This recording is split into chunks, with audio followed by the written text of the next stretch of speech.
What's going on, everybody? We're on the Classic 350 today, and we're going down Old Spanish Trail outside of Tucson, Arizona. Actually, it does go into Tucson, but we're heading essentially northwest bound into Tucson from Vail. And wanted to give you guys a little bit of an update on how the Classic 350 has been doing since I did all the electronic mods. And I guess this could be like a, I don't know, maybe like a 1,500 mile review, since I put about 1,500 miles on. I've put probably a couple hundred miles on since I put on the Powertronics, the Field X Pro Plus, Hitchcock's exhaust, and the DNA air filter. And I couldn't be more pleased. Oh, and let's not forget the Hunter 350 ECU and throttle body. Man, what a change in this machine. Now, it doesn't, to me, so far, it hasn't really changed its basic character, which is really important with this motorcycle for me, is that I'm not really changing a whole lot of its basic character, although I think the cam may do that, and we'll just see how I like that, if I like that or not. But I am trying to hot rod this bike too, so like, I don't know, it's gonna be a little give and take. But so far with the Hunter 350 ECU, the only negatives to that are that, like, when I leave my property, I have a gate that I have to get off the bike, open the gate, move the bike through the gate, get back on the bike,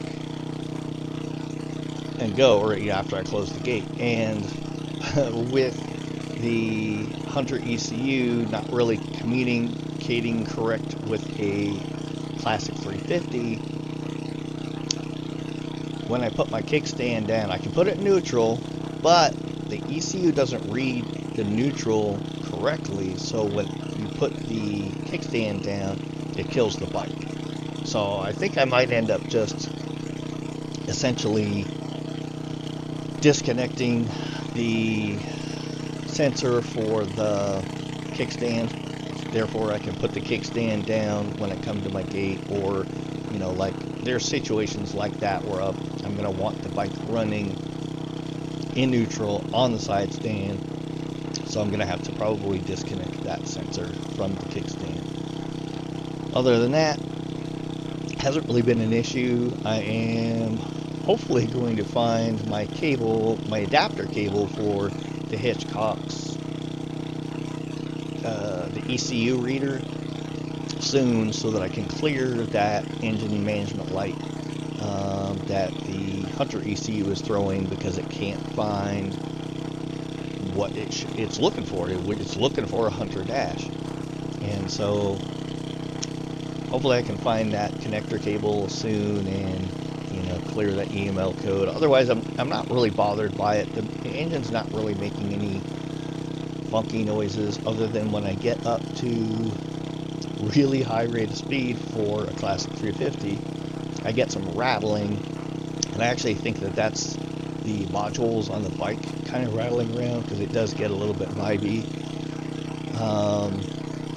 Big reveal, since I have put these mods on the bike,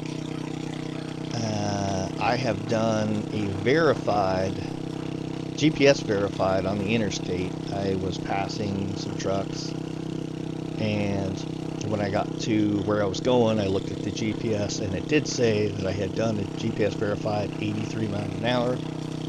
The other day I was headed to work, so again on the interstate, and I was trying to get around some trucks as quick as I could, and I looked down, and I was doing an indicated 90 miles an hour on the Classic 350. However, like, we all know that that's not real world. It was probably closer to 85. But holy smokes, like, I haven't done the cam, I haven't done the big bore yet. I'm really hoping, like, the like this will just continue to hot rod the bike. I am so pleased how this has turned out. It's not going to be everybody's cup of tea. It's not cheap. Like, people have different ideas of, if they're going to buy an inexpensive motorcycle, for some reason, they don't want to put a lot of money into it. So, and my thinking is pretty much the opposite. I've saved so much money by buying an inexpensive bike like the Classic 350, and I bought it used from a private party. That saved me all sorts of money that I'm now able to put directly into the bike. I can't say that I'm trying to make this the fastest Classic 350 in the world. If I was, I probably would have bought the 500 kit. I am buying the 410, or no, I'm sorry. I already have the 410 kit. And the big announcement on that is that I should be putting that on during the Martin Luther King holiday weekend in January. So next month, about a month from now, we should be putting the cam. I'm going to do it with a buddy of mine. He's a master mechanic. He's not a motorcycle mechanic, but he is a master mechanic, and he should be able to help me just kind of eyeball me that we're not really screwing anything up. Not making any gross errors. And I'm kind of hoping I can pick up the tack before we actually do that. So I'm going to have to get a hold of Baxter's and see how quick they can get that in. If not, I can always quick order that from Hitchcock's if I need to. But we'll see how that goes. But yeah, hitting an indicated 90 miles an hour on the Classic 350 just blew my mind. Looked down, couldn't believe it. I wish I had my GPS app running on the phone, because it does save my high speed. That would have been really interesting to share. Now, I'm not a huge speeder as far as on the motorcycle. I know a lot of motorcyclists are, especially here in Tucson. But I'm not particularly a huge speeder. It's just that, like when especially on the interstate, when I want to get into a safer position, I will speed up to get around people and then, gain some distance between, the car behind me and myself. And then I will come back down, generally to a pretty close to the speed limit. Anyway, I do kind of like the fact that the bike is a lot faster. And I do think that it is quicker too. Now, I don't have any real objective information to give you as far as the 0 to 60, but my gut feeling is that I probably at least shaved off 3 or 4 seconds from the 0 to 60 time. The bike is not only faster, literally, top speed, but I do believe that it is quicker. And I do notice that before, when the bike was close to where the speed limiter was, now the speed limiter didn't have anything to do with this necessarily, but when I was close, the bike didn't have a whole lot of extra to give.